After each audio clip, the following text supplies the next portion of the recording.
Mari kita baca soalan.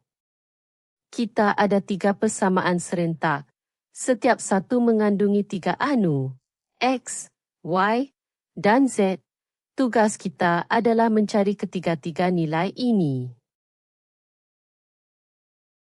Inilah 3 persamaan yang diberi dalam X, Y, dan Z. Dan kita perlu cari X, Y, dan Z. Jadi inilah yang kita ada. 3 persamaan. Dan matlamat kita adalah mencari X, Y, dan Z. Inilah strategi kita. Dengan 3 anu, kita selesaikan satu demi satu. Pertama, kita hapuskan Z dengan menggabungkan pasangan persamaan. Ini akan tinggalkan 2 persamaan dalam X dan Y sahaja. Kemudian kita hapuskan X untuk cari Y. Akhir sekali, kita gantikan semula untuk dapatkan X dan kemudian Z.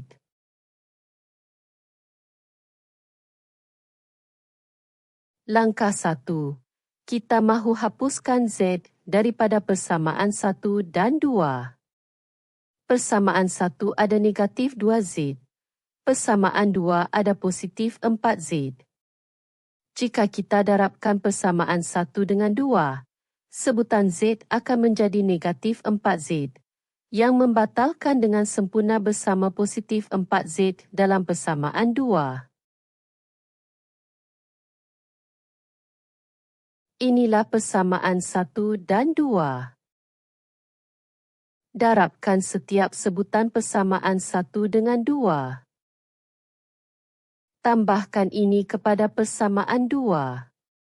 Sebutan Z terbatal. 4X tolak 3X memberi X. 6Y tambah Y memberi 7Y. Dan negatif 12 tambah negatif 7 ialah negatif 19. Labelkan ini persamaan A.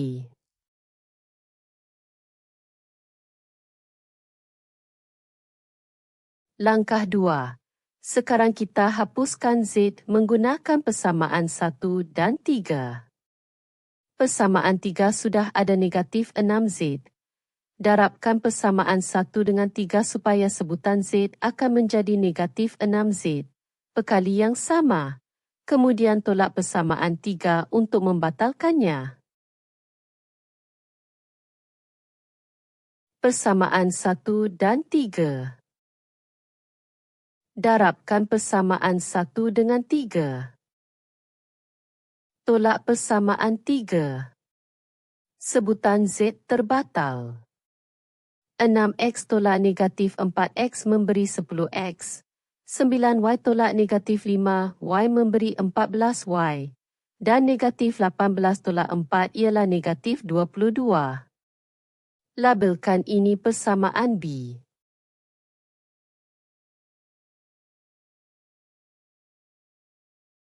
Langkah 3. Kita ada persamaan A dan B dalam X dan Y sahaja. Susun semula untuk ungkapkan X dalam sebutan Y. Kemudian gantikan ke dalam B. Bermula daripada persamaan A. Susun semula untuk dapatkan X bersendirian.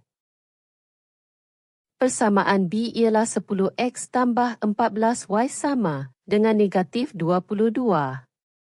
Gantikan X dengan ungkapan kita.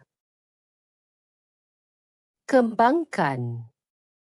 10 kali negatif 19 ialah negatif 190. Dan 10 kali negatif 70Y ialah negatif 70Y. Kumpulkan sebutan Y.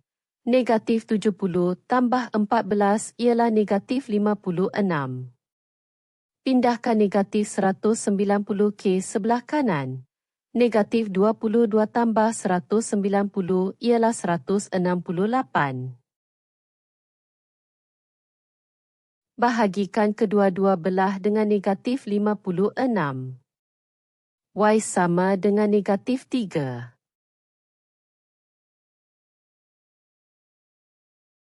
Langkah 4. Masukkan Y sama dengan negatif 3 ke dalam persamaan A. Gantikan Y sama dengan negatif 3 ke dalam persamaan A.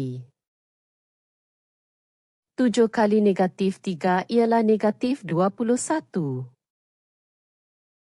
Tambah 21 kepada kedua-dua belah. X sama dengan 2. Langkah 5. Sekarang masukkan X sama dengan 2 dan Y sama dengan negatif 3 ke dalam persamaan 1 untuk cari Z. Gantikan ke dalam persamaan 1. 4 tolak 9 ialah negatif 5. Tambah 5 kepada kedua-dua belah. Bahagikan dengan negatif 2. Z sama dengan 1/2. Jawapan akhir. X sama dengan 2, Y sama dengan dash 3 dan Z sama dengan setengah.